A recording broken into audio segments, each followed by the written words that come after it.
Money is a big part of mentally how we feel and in our mind a lot of the time. So often we neglect financial well-being, but actually I want to share with you some money saving tips if money is on your mind, as it is on most of our minds, whether you're rolling in it or you're struggling with it.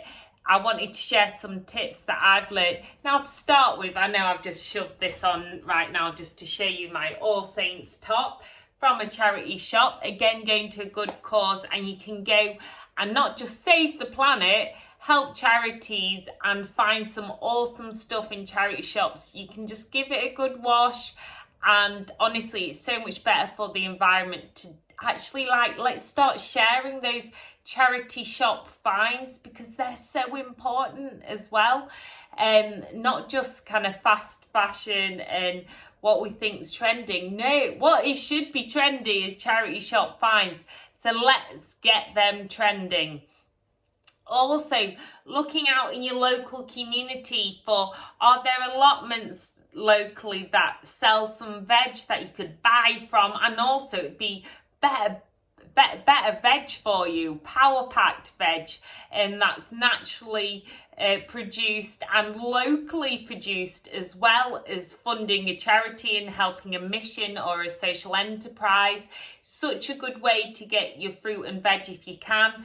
And also, we say shop local, and I know sometimes it can be hard because we kind of think, and sometimes it can cost more, but by going to those kind of resources or looking for a surplus food place, so I often use the Real Junk Food Project, who have locations across the country, but looking for projects that sell, food that have just gone past its sell-by date, but still really good, still really valuable. Also, selling your gear on Marketplace on Facebook and eBay, and all the different apps from you've got Gumtree and loads of Spock new groups and stuff. Taking that time, I'm starting to dedicate my time in the morning, 12 items, declutter, and then I've got to put on every night at least 3 items onto eBay or Marketplace. So by decluttering, I have to get rid of the items and donate them to charity, and then in the evening selling something on Marketplace, just because it's so important. Sometimes we can lose track, and especially when our mental health's not good, I know what it's like. You lose track of everything, or you overspend, and it's almost a form of self-harm sometimes, the way we treat money. Or that sometimes, I know, because I'm a gift giver, it's like a love language, but sometimes it can come out of not feeling enough, just me not feeling like I am enough. So really honing down, and I think that's another issue that I'd say, is get support. So it's not necessarily just an easy thing, or you're just going to follow my money saving tips and then that'll be it. No, get support for it as well, because if our mental health is bad, everything feels a bit out of control, and it's really hard to get back on track and get that flow again. So really start to think about where you could tap into it. Is it a debt line? Christians Against Poverty, lots of different services out there for people in debt, or your local community centre, hub, church, whatever it is to you. Citizens Advice Bureau in the UK, tap into that support, or speak to a doctor, GP, mental health team, because it might not necessarily be debt, and sometimes it can be frustrating with debt charities because you have to be fully in debt to get any help. But tap into your local council, ask them what they've got. They've got a provision that they can help you budget and get back on track, because I know how important it is when my mind feels a bit all over the place. If my finances and everything's everywhere, that really contributes to negatively impact my mental health as well. So there are services that can anchor you back and give you that support as well.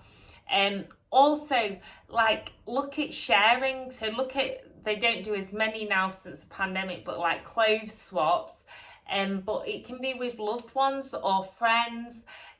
Organise clothes swaps, it's lots of fun. Also, like giving secondhand gifts, you know, what might be just an extra thing in your house might be a gift to someone else. So giving that gift, but then also by doing swaps and stuff, we just start to value the less stuff that we have.